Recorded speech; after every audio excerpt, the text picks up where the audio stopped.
பாஜகவுடைய கிளை செயலாளராக மாறி இருக்கிறார் எதிர்கட்சி தலைவர் பழனிசாமி. எடப்பாடி பழனிசாமி இப்ப முழுசா என்டிஏ பழனிசாமியாக மாறி இருக்கிறார். நானும் ரவுடி தான் அப்படின்னு சொல்ற மாதிரி மைக்கு முன்னாடி வந்து நின்றுக்கிட்டு நான் தான் கூட்டணிக்கு தலைமைன்னு சொல்லிட்டு இருக்காரு. சொல்லல, புலம்பிக்கிட்டு இருக்கிறாரு. என்ன சட்டம் என்ன திருத்தம் செஞ்சிருக்காங்கன்னு ஒண்ணுமே தெரியாம இவர் வந்தா 150 நாட்களுக்கு உயர்த்துவோம் வேற அறிவிச்சிருக்கிறாரு.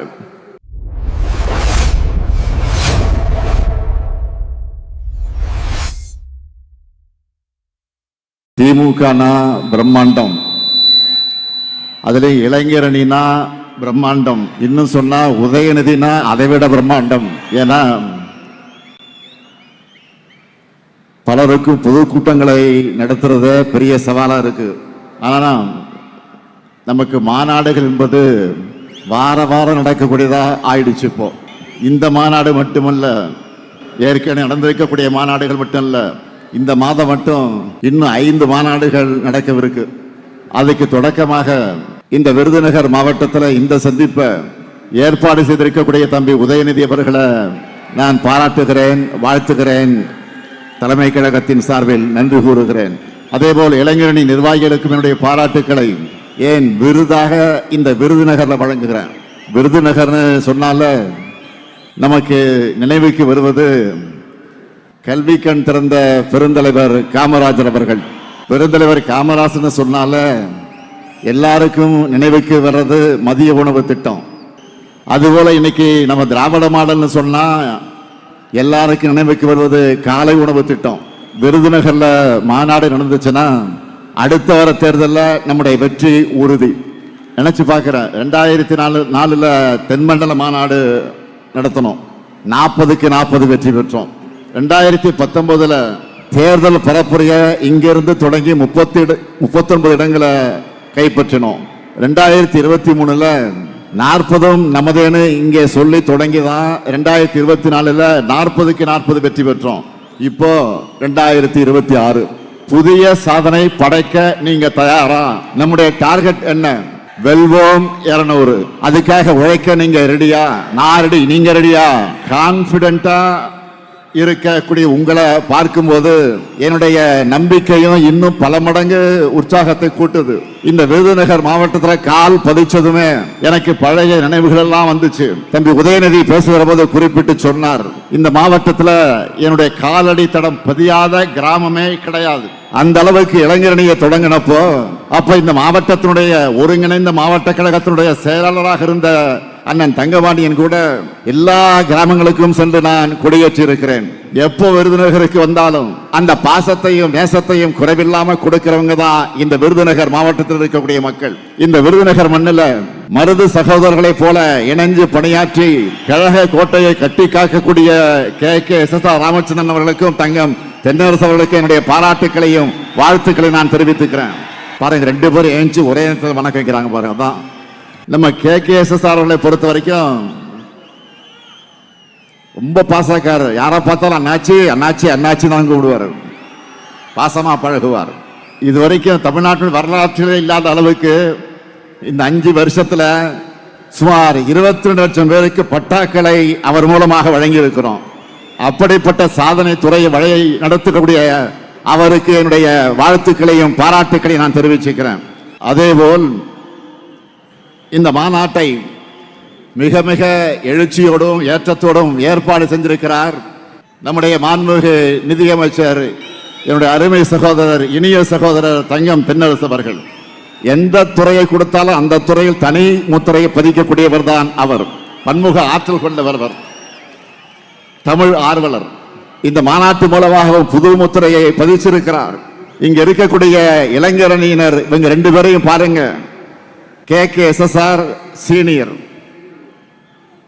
தங்கம் தென்னரசு இளையவர்.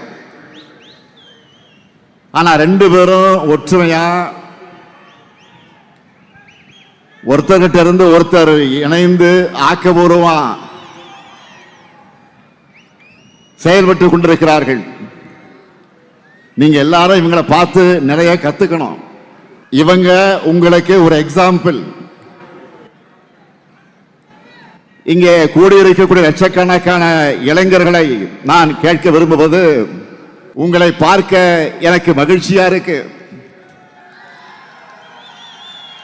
காரணம், நான் பார்த்து பார்த்து வளர்த்த இளைஞரணியில் இப்போ உங்களை எல்லாம் பார்க்கிறப்போ அந்த மகிழ்ச்சி டபுள் ஆகுது, ட்ரிபிள் ஆகுது.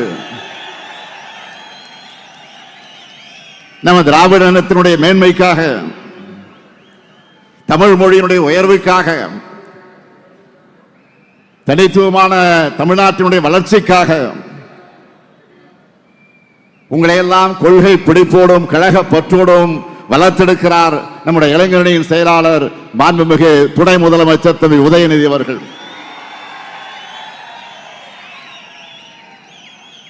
உதயநிதியோட செயல்பாடுகளை நான் தொடர்ந்து உன்னிப்பாக கவனிச்சுட்டு தான் இருக்கேன். ஏதோ பெயரளவுக்கு இளைஞர்களை அரசியல் இயக்கத்தில் சேர்த்தா போதும்னு உதயநிதி செயல்படல. இளைஞரணி நிர்வாகிகளை ரொம்ப சிஸ்டமேட்டிக்கா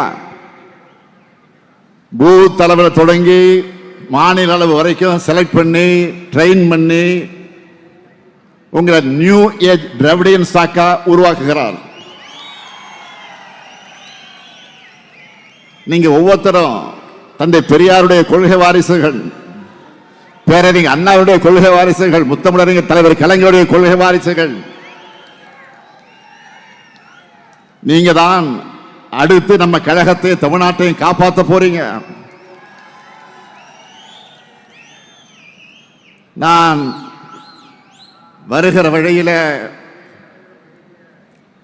செல்போனில் மாநாட்டு நிகழ்ச்சிகளை எல்லாம் கவனித்துக் கொண்டு வந்தேன். சிவா பேசிக் கொண்டிருந்தார். அவர் பேச்சை கேட்டபோது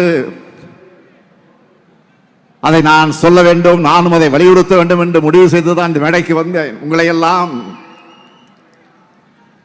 இந்த மாநாட்டுக்கு அழைப்பு விடுத்து நான் வெளியிட்ட வீடியோவில் 3 விஷயங்களை குறிப்பிட்டிருந்தேன். அதுல முதல் விஷயம், எதுக்காக திராவிட முன்னேற்ற கழகம் தொடர்ந்து இயங்கணும் என்பது. நம்முடைய அடிப்படை கொள்கைகள் என்ன? சமூக நீதி, சுயமரியாதை, மாநில சுயாட்சி, மொழி உணர்வு, இன உணர்வு. மொழி உணர்வையும் இன உணர்வையும் எடுத்துக்கிட்டா நம்முடைய தாய்மொழியான தமிழுக்கு பல்வேறு காலகட்டங்களில் ஆபத்து வந்தப்போ கடுமையாக போராடி தடுத்திருக்கிறோம். ஆனாலும் மும்மொழி கொள்கைங்கிற பெயரில் இந்தி மொழியை திணிக்கக்கூடிய ஆபத்து இன்னைக்கும் நம்ம தலைக்கு மேல தொங்கக்கூடிய கத்தி இருக்கு, தொங்கிக்கிட்டு தான் இருக்கு. மொழியை அழிச்சா நம்முடைய அடையாளத்தை அழிச்சிடலாம்னு நினைக்கிறாங்க. அதை முறியடிக்க நீங்க வேணும். அடுத்து முக்கியமான கொள்கை சமூக நீதி. நீங்க எல்லாரும் நல்லா படிச்சா எங்கே பெரிய அளவில் முன்னைக்கு வந்து அதை தொடர்ந்து டிகிரி வாங்கி இருப்பீங்க. உங்க அப்பா அம்மாக்கள்ல பலர் படிச்சிருப்பாங்க. ஆனா உங்க தாத்தா பாட்டி அவங்களுடைய நிலைமை என்னவா இருந்துச்சுன்னு நினைச்சு பாருங்க. நமக்கெல்லாம் கல்வி எதுக்குன்னு ஒதுக்கி வச்சிருந்தாங்க. வேலைகள்ல நமக்கு இடம் கிடைக்காது, இருக்காது. அந்த அநீதிய இடஒதுக்கீட்டால உடைச்சு சமூக நீதியை நிலைநிறுத்தணும். ஆனா இப்போ நீட் போன்ற தேர்வுகளை கொண்டு வர்றது பழைய நிலைமையை உண்டாக்குறாங்க. இதை தடுக்க உண்மையான வலிமை உள்ள ஒரே இயக்கம் நம்முடைய இயக்கம் தான். அதுக்கு தான் நீங்க வேணும். அடுத்து நம்ம உயிர் கொள்கை மாநில சுயாட்சி. மாநிலங்களுடைய கூட்டமைப்புக்கு தான் இந்தியா. இந்தியா என்பது ஒரு கூட்டமைப்பு. இங்க கூட்டாட்சிக்கு எவ்வளவு மதிப்பளிக்கணும் நம்ம தொடர்ந்து சொல்லிக்கிட்டு இருந்தாலும் மாநிலங்களுக்கு அதிகாரங்களே இல்லாத நிலைமைதான் இருந்துச்சு. அவ்வளவு ஏன் மாநில முதலமைச்சர்களால கூட விடுதலை நாளில் கூட தேசிய கொடியை ஏற்ற முடியாத நிலைமைதான் இருந்துச்சு. இன்னும் நிறைய பிரச்சனை. இதையெல்லாம் போராடி இந்த நிலைமைகளை மாற்றி ஓரளவுக்காவது அதிகாரங்கள் மாநிலங்களுக்கு கிடைக்கிற மாதிரி செஞ்சோம். அதனாலதான் மாநில கட்சிகளால ஆட்சியை பிடிக்க முடியும்னு இந்தியாவில் முதல்ல ஆட்சி அமைச்சு காட்டினதை இந்த திமுக தான், மறந்துடாதீங்க. நம்ம தமிழ்நாட்டுக்கு மட்டும் இல்ல, இந்தியாவில் இருக்க அத்தனை மாநிலங்களுக்கு நம்ம உரிமைகளை பெற்று தந்திருக்கிறோம். ஆனா இப்போ மீண்டும் மாநிலங்களோட அதிகாரங்களை ஒன்றியத்தில் கொண்டு போய் குவிச்சிட்டு இருக்காங்க. மாநிலங்களை முனிசிபாலிட்டி போல மாத்திரன்னு துடிக்கிறாங்க. மாநில கட்சிகளை இருக்கக்கூடாதுன்னு பாஜக செயல்படுது. ஆனா அவங்களால தொட முடியாத ஒரே மாநிலம் தமிழ்நாடு தான்.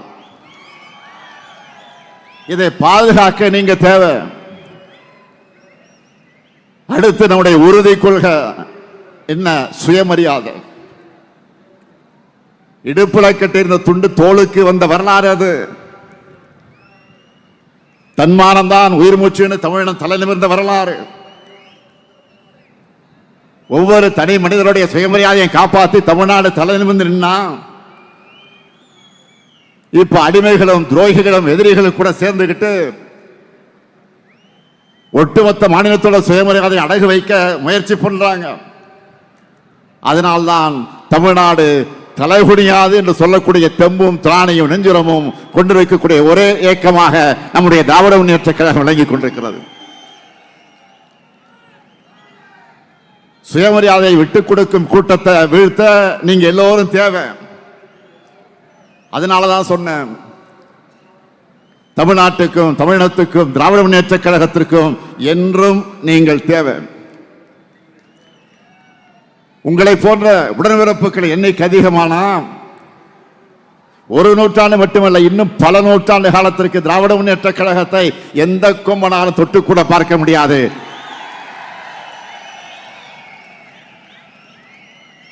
இரண்டாவது விஷயம், நான் சொன்னது நேற்று நான் சொன்னேன், இளைஞர்களால் நீங்க எவ்வாறு கொள்கையுடன் செயல்படணும், மொழி பற்றோடு மொழி ஆற்றலும் கொண்டவர்களாக நீங்க இருக்கணும். நிறைய புத்தகங்களை படிங்க. திராவிட இயக்க வரலாற்று சொல்லக்கூடிய யூடியூப் வீடியோக்களை பாருங்க. நம்ம இயக்கத்து அறிஞர்கள் பேச்சுக்களை கேளுங்க. பஸ்ல ரயில்ல டிராவல் பண்ணும்போது நீங்க தினமும் ஒரு மணி நேரம் அதற்காக செலவு பண்ணுங்க. உங்க சிந்தனைகளை கோர்வையா எழுதி பழகுங்க. யாரோ எழுதுனதை ஃபார்வர்டு செய்யறதை விட நீங்க எழுதுனதை அடுத்தவங்க ஃபார்வர்டு செய்யணும். அந்த அளவுக்கு நீங்க சிறப்பா எழுதணும். சிறு சிறு கூட்டங்களை பேசுங்க. சோசியல் மீடியாவில் பேசி வீடியோஸ் போடுங்க. கலந்துரையாடல் நடத்துங்க. பலதரப்பு மனிதர்களையும் சந்திச்சு உரையாடுங்க. கழகத்தின் கொள்கைகளை பரப்புங்க. நாம செஞ்ச சாதனைகளை எடுத்து சொல்லுங்க. இதெல்லாம் தான் கழகத்தையும் வளர்க்கும், உங்களையும் வளர்க்கும். நாம தான் 7வது முறையும் ஆட்சி அமைக்க போகிறோம். நம்ம எதிரிகள் உட்பட யாருக்கு இந்த சந்தேகம் கிடையாது. ஆனா நாம தான் எப்படி வெற்றி பெற போறோம் மெத்தனமா இருந்துடக்கூடாது. பரம்பரையா திமுகவுக்கு வாக்களிக்கக்கூடிய குடும்பமாக இருந்தாலும் சரி, இதுவரை நமக்கு வாக்களிக்காத குடும்பமாக இருந்தாலும் சரி, பரப்புரையின் கடைசி நிமிடம் வரை மக்களை சந்திச்சு வாக்கு கேட்டுக்கொண்டே இருக்கணும். இதுதான் உங்களுக்கான டாஸ்க். செய்வீங்களா? மூணாவது விஷயம் நான் சொல்வது, இதுக்காக திராவிட முன்னேற்ற கழக ஆட்சி தான் தமிழ்நாட்டில் தொடரணும். இந்தியாவில் எந்த மாநிலத்திலும் ஒரு அரசு 5 ஆண்டுகள் நாம செஞ்சிருக்கக்கூடிய மாதிரி இவ்வளவு சாதனைகளை செஞ்ச வரலாறு உண்டா? ஒன்றிய அரசினுடைய ரேங்க் ஆனாலும் சரி, நேஷனல் மேகசின்கள் வெளியிடக்கூடிய ரேங்கிங் ஆனாலும் சரி, எக்கனாமிக்ஸ் மாதிரி இன்டர்நேஷனல் மேகசின்ல வரக்கூடிய அந்த செய்திகளானாலும் சரி, எல்லா ரேங்க்லையும் தமிழ்நாடு தான் டாப். தமிழ்நாடு தான் சூப்பர் ஸ்டார். தமிழ்நாடு தான் சூப்பர் ஸ்டார் ஸ்டேட். அனைத்து துறைகளையும் தமிழ்நாடு முன்னேறி இருக்கு. இதை நீங்க எங்க வேணாலும் போய் நெஞ்சு நிமிர்த்தி சொல்லலாம். தமிழ்நாட்டில் வாழக்கூடிய ஒவ்வொரு குடும்பமும் நிச்சயமா ஏதாவது ஒரு திட்டத்தில் பயனடையக்கூடிய வகையில் நம்முடைய அரசு செயல்பட்டு இருக்கு. பெண்களின் உழைப்புக்கு அங்கீகாரமா மகளிர் உரிமை தொகை, அவங்க சுதந்திரமா பயணம் செய்ய கட்டணமில்லா விடியல் பயணம், சொந்த ஊரை விட்டு வெளியூர்ல பணிபுரியக்கூடிய பெண்கள் பாதுகாப்பாக தங்க மாவட்டந்தோறும் தோழிகள் விடுதி, அரசு பள்ளி மாணவர்கள் காலையில் சேர்ந்தா மாதம் 1000 ரூபாய் புதுமை பெண் தமிழ் புதல்வன் திட்டம், எல்லா மாவட்டங்களிலும் புதிய தொழிற்சாலைகள், அதன் மூலமாக லட்சக்கணக்கான வேலை வாய்ப்புகள். அந்த வேலை வாய்ப்புகளை பெறுவதற்கு 4 திறன் பயிற்சி, மாநிலம் முழுக்க மருத்துவமனைகள், பேருந்து நிலையங்கள், நூலகங்கள், சாலைகள், மேம்பாலங்கள், குடிநீர் திட்டங்கள், உட்கட்டமைப்பு வசதிகள் செய்யப்பட்டிருக்கு. நீங்க கெத்தா சொல்லலாம், இந்தியாவில் வேற எந்த மாநிலத்திலையும் இவ்வளவு திட்டங்கள் இருக்காது. இத்தனை பயனாளிகளும் இருக்க மாட்டாங்க. தமிழ்நாட்டுக்கு நிகர் தமிழ்நாடு மட்டும்தான். ஒன்றிய அரசு மாநிலங்களை ஒப்பிட்டு எந்த துறையில விருதுகள் கொடுத்தாலும் அதை தமிழ்நாடு தான் வாங்குது. இப்படி எல்லாத்திலையும் நாம நம்பர் 1 இருந்தாலும் பட்ஜெட்னு வந்துட்டா நமக்கு ஒண்ணும் கிடையாது. இந்த ஆண்டு தேர்தலை மனசுல வச்சாவது ஏதாவது எலெக்ஷன் ஸ்டண்ட் பண்ணுவாங்கன்னு நம்ம எதிர்பார்த்தோம். கடைசியில் அதுவும் இல்லை. வழக்கம் போல ஈரத்துண்டுகள் தான். தமிழ்நாட்டிலிருந்து நாங்கள் தொடர்ந்து என்ன கேட்கிறோம்? எங்களுக்கு நியாயமா சேர வேண்டிய கல்வி நிதியை கொடுங்க, மெட்ரோ நிதியை கொடுங்க, பேரிடர் நிவாரண நிதியை கொடுங்க, ஜல் ஜீவன் திட்டத்துக்கான நிதியை கொடுங்க, புதிய ரயில் திட்டங்களை கொடுங்க, ஓசூர் விமான நிலையத்துக்கு அனுமதி கொடுங்க, வரி வருவாய 50% கொடுங்க, நீட்ல இருந்து விலக்கு கொடுங்க, மதுரை எய்ம்ஸ் மருத்துவமனை கட்டி கொடுங்க, தொகுதி மறுவரையில் தமிழ்நாட்டினுடைய தொகுதி அளவு குறைக்கப்படாதுன்னு நாடாளுமன்றத்தில் வாக்கு கொடுங்க, கீழடி அறிக்கை கொடுங்க. இதெல்லாம் தான் நாங்க கொடுக்கிற கொடுங்க கொடுங்க கொடுங்கன்னு கேட்கிறோம். ஆனா அவங்க நமக்கு கொடுத்தது என்ன? வெறும் 0. அப்ப நாமளும் அவங்களுக்கு எலெக்ஷன் அதையே தானே திருப்பி கொடுக்கணும்.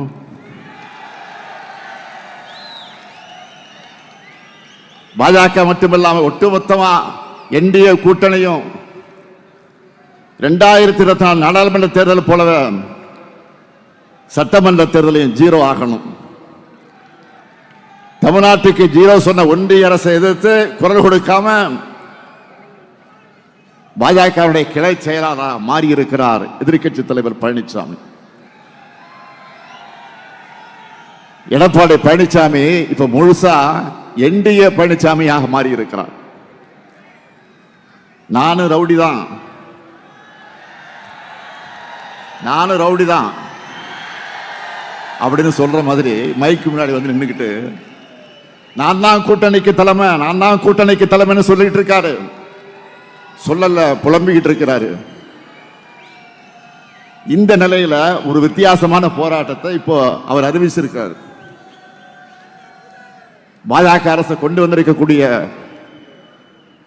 125 நாள் வேலை திட்டத்தை நாம தடுக்கிறோமா, அதுக்காக தான் போராட்டமா. அவர் முதல்ல அந்த சட்டத்தை பற்றி எதையாவது படிச்சாரா? அந்த சட்டத்தோட பேரை அவரால் சொல்ல முடியுமா? அப்படி இருந்தா அவரோட அறிக்கையில அதை ஏன் குறிப்பிடல?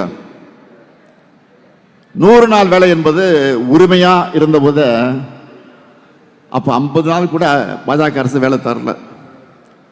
இப்ப எப்படி 124 கொடுப்பாங்க? இதுல என்னன்னா இனி மாநில அரசு தான் 40 விழுக்காடு நிதியை தரணும்னு வேற மாத்தி இருக்கிறாங்க. இதெல்லாம் பழனிசாமி அவளுக்கு தெரியுமா தெரியாதா? என்ன சட்டம் என்ன திருத்தம் செஞ்சிருக்காங்கன்னு ஒண்ணுமே தெரியாம இவர் வந்தா 150 நாட்களுக்கு உயர்த்துவோம் வேற அறிவிச்சிருக்கிறாரு. ஓனரை மிஞ்சின லேபரா இருக்காரு பழனிசாமி அவர்கள். இப்போ அவங்க கூட்டணியில் இருக்க டிசைனை பாருங்க, கூட்டணியில் இருக்க டிசைனை பாருங்க.